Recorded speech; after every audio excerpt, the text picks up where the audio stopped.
All right, we're about to take a journey back in time. And I don't mean just a few million years. We're going back 1.6 billion years to an era so strange, so completely forgotten, it's like we're visiting an alien planet that was right here under our very feet. So welcome to the Calymmian period. So let me ask you something. We've all heard of the age of dinosaurs, right? Of course. But what if I told you there was this other era, one that was even longer and, honestly, way more important for our own existence that most of us have never, ever heard of? It's like a lost chapter in Earth's story that secretly shaped everything that came after. You know, we can easily picture the Jurassic period, with a T-Rex roaring. We can imagine the Cambrian, with its weird and wonderful trilobites. But the Calymmian? It's just a blank, a giant question mark. And this isn't just some empty spot in the timeline. It's a 200 million year-long mystery that we are only just now beginning to piece together. So let's get into it. What exactly was this period? Well, officially, it's the first period of the Mesoproterozoic era, but really, it's this huge, enigmatic chapter in our planet's story that for decades has been totally shrouded in mystery.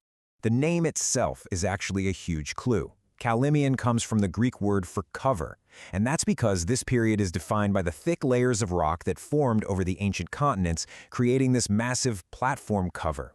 It's kind of perfect because it shows how all the period's secrets were kept, literally sealed away in a geological time capsule, just waiting for us to find them. Okay, I really want you to just pause on this number for a second. 200 million years. Get this, that is longer than the entire reign of the dinosaurs. They lasted about 180 million years. This immense timescale tells you this wasn't just some brief little moment. No, this was a long, incredibly stable, and absolutely crucial stage of Earth's development. For the longest time, scientists kind of dismissed this whole stretch of history. They even called it the boring billion because the climate seemed super stable and not much was changing. But recent discoveries have completely flipped that idea on its head. That stability? It wasn't boring. It was the perfect incubator. It gave our earliest complex ancestors the calm, steady conditions they desperately needed to innovate, to experiment, and to build the fundamental toolkit for all complex life. It was a quiet revolution. So what would it have actually felt like to stand on this ancient Earth? Well, in a word, alien. It would have felt completely, utterly alien, starting with the very rhythm of the day itself. Yeah, forget about 24-hour days. Back then, the Earth was spinning so much faster that a single day-night cycle was only about 18 or 19 hours long. Imagine that. The sun would race across the sky, rising and setting far more quickly, creating an environment with a totally different pulse. And if that wasn't weird enough, the moon was also way closer to Earth. This cosmic proximity created colossal, powerful tides that would have swept across vast coastal plains with unimaginable force. We're talking about oceans rising and falling on a scale that would just dwarf anything we see today. But the most alien feature of this ancient world wasn't in the sky. It was in the water. We have to talk about the ocean, because it was nothing, and I mean nothing, like the beautiful blue seas we know. It was the planet's toxic purple heart. This whole shocking idea came to light in 1998 with a game-changing hypothesis from Dr. Donald Canfield. He basically turned everything we thought we knew on its head. He proposed that the deep oceans back then were both anoxic, meaning they had no oxygen, and sulfidic, which means they were loaded with hydrogen sulfide. So, to put it bluntly, the deep ocean was a toxic soup that smelled like rotten eggs. Seriously.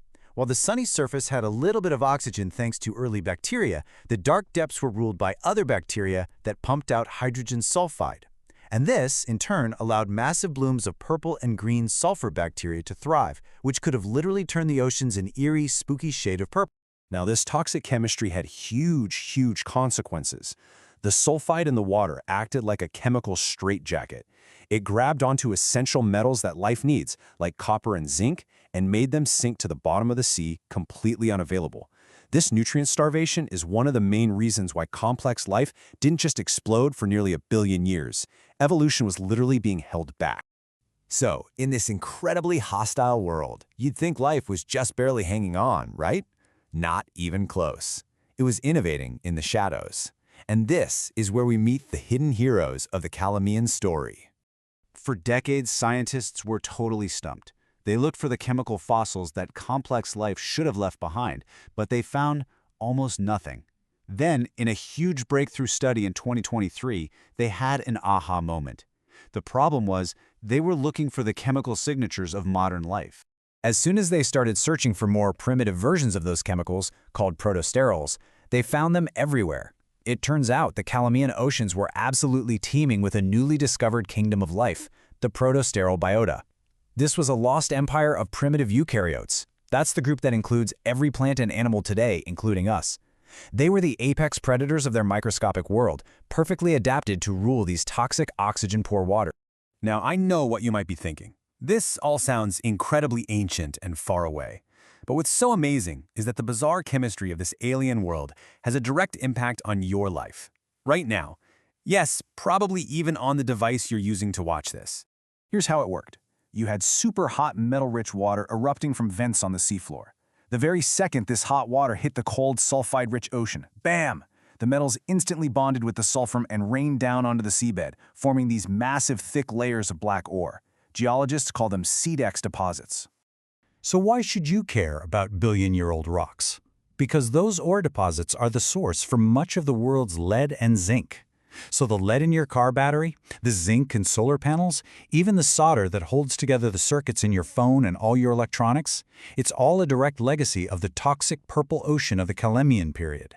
How wild is that? And that really brings us to the profound legacy of this lost world. It wasn't just some weird purple-colored chapter in Earth's history. No, it was the dawn of complexity. In a very real way, it was the mother of us all. Think about it. Trapped in a world with very few nutrients and these poisonous waters, our tiny microscopic ancestors, those early eukaryotes, they didn't just survive, they innovated. It was right here, in this challenging environment, that they developed the fundamental toolkit for all complex life to come. The cell nucleus to protect our DNA, the cytoskeleton to give our cells structure and movement, and even the very first steps toward working together as multicellular creatures. And that, right there, is the real takeaway. The Calymmian wasn't boring, and it wasn't empty. It was the quiet, industrious mother of all eukaryotes. It provided the long, stable workshop where the very first blueprints for every plant, every fungus, every animal, and every single one of us were drafted. It truly laid the foundation for everything that followed. So the next time you start your car or check your phone, maybe give a little nod to the ancient, toxic, purple ocean that helped make it all possible. This has just been a small glimpse into this incredible lost world. If we've sparked your curiosity and you want to dive deeper, the complete guide to the Calymmian period is available to explore further. Thanks for joining this explainer. Today, we're going to journey back about 1.6 billion years to a lost, almost alien world that existed right here on our own planet. I'm talking purple oceans, a planet spinning way faster than it does today, and a hidden microscopic empire that literally laid the foundation for everything. And I mean everything that came after. So today, we're putting your knowledge to the test. Welcome to the Calymmian Challenge. Your mission, should you choose to accept it, is simple. 10 questions, 10 answers. The goal? A perfect score. I'll pose the question, give you a beat to think it over, and then we'll dive into the answer together. This is your chance to see if you're a true expert on this lost world. You ready for this? All right, let's begin. Okay, question number 1. Let's start with the absolute basics. Get our feet wet. What exactly was the Calymmian period, and where does it even fit in Earth's enormous timeline? Go ahead, take a second. The answer? The Calymmian was the very first period of the Mesoproterozoic era, kicking off 1.6 billion years ago and lasting until 1.4 billion years ago. And get this, that 200 million year stretch is actually longer than the entire age of dinosaurs. So yeah, we're talking about a vast, vast chapter in our planet's story. A good start. Now for question 2. You know, the names for these geological periods are never just random. They always mean something. So the name Calymmian comes from the Greek word kalymma. What does it mean, and why on earth was it chosen for this specific era? The answer is cover. This whole period is defined by these new layers of rock that formed over the ancient hearts of the continents. Geologists call this a platform cover. And because this cover has been so stable and undisturbed for billions of years, it's like a perfect time capsule preserving all these incredible clues about this ancient world. Okay, time for question 3. And this one tackles a pretty famous misconception. The Calymmian falls smack in the middle of a time period that got a really unflattering nickname, the Boring Billion. So why did it get stuck with such a terrible name? And how has our modern understanding completely changed that? Well, the old view was that because the planet's environment was so stable, nothing much was happening. It was seen as total stagnation. But the modern view, it flips that idea on its head. That stability wasn't boring at all. It was an incubator. It gave early complex cells the calm, predictable environment they needed to stop just surviving and actually start innovating. It wasn't boring. It was a quiet revolution. All right, let's move on to the world itself. I want you to try and picture this. Forget the blue oceans we all know and love. The Calymmian seas were, well, they were truly alien. So for question 4, describe the purple ocean. What were the 2 key chemical conditions that created it? The answer comes down to 2 crucial conditions, anoxic and sulfidic. Basically, this means the deep oceans had no oxygen, but were packed with hydrogen sulfide, the stuff that smells like rotten eggs. And in this toxic soup, huge blooms of purple and green sulfur bacteria just thrived, giving the water this bizarre, eerie, purplish color. Can you imagine seeing that from space? Incredible. So obviously, trying to live in a toxic purple ocean was a serious challenge. Which brings us to question 5. How did this very specific environment act as a kind of double-edged sword for the evolution of early life? Well, here are the 2 edges of that sword. First, you had the direct toxicity. The hydrogen sulfide was just plain poisonous, forcing life to hang out in a super thin oxygen-rich layer right at the very surface. But the second edge was maybe even more important, nutrient limitation. The sulfide chemistry actually pulled essential metals like zinc and copper right out of the water, basically starving early life of the key building blocks it needed to get more complex. But here's the thing. Despite those challenges, complex life was finding a way. In fact, a huge breakthrough just in 2023 revealed an entire ecosystem we never knew existed. So for question 6, what do we call this lost world of organisms, and what really clever technique did scientists use to finally find them? They're called the protosterol biota, and the way they were found is just incredible scientific detective work. You see, for decades, scientists were looking for the chemical fossils of these cells, but they were looking for the modern version of those chemicals. Once they realized they should be searching for more primitive precursors, these things called protosterols, bam, they started finding them everywhere, a whole microscopic empire hiding in plain sight. We've been really focused on the microscopic world so far. For question 7, let's zoom all the way out to the entire planet. How was a very fundamental concept, the simple length of a day, totally different back in the Calymmian? A day was only 18 to 19 hours long. That's it. The Earth was just spinning faster, and the moon was a lot closer, which also created these enormous tides. This constant cycle of wetting and drying along these huge coastal mudflats was likely a huge evolutionary driver, pushing these early organisms to adapt to a world outside the constant safety of the ocean. Question number 8. This is where this deep alien past connects directly to your life right now. How did the unique chemistry of that purple ocean actually help create massive mineral deposits that we rely on in the 21st century? It turns out that ocean was the perfect engine for making huge deposits of lead and zinc. Here's how it worked. You had superheated metal-rich water shooting up from deep-sea vents.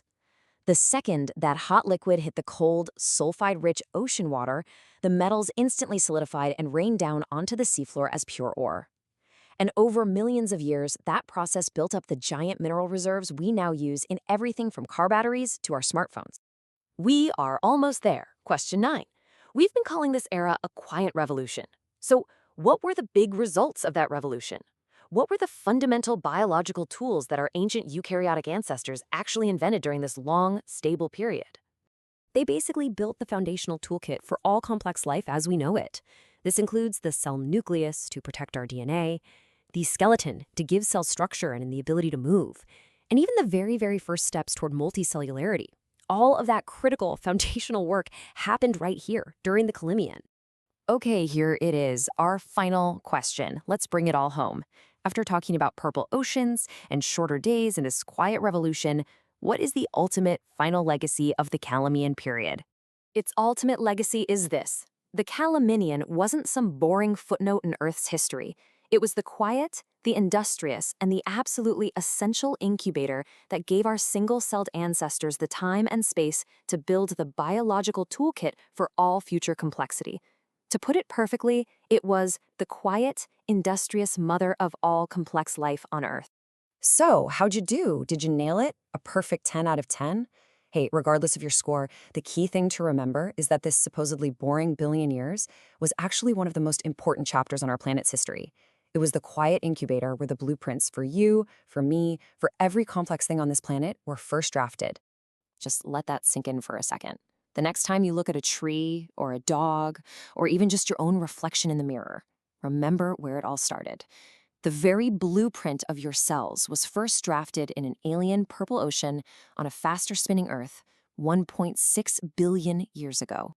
This challenge was really just a quick glimpse into this incredible lost world. If you want to explore the breakup of the supercontinent Columbia, the full story of the protosteral biota, and the whole biological revolution that changed our planet forever, well, the complete guide is available for you now. Thanks for joining this explainer.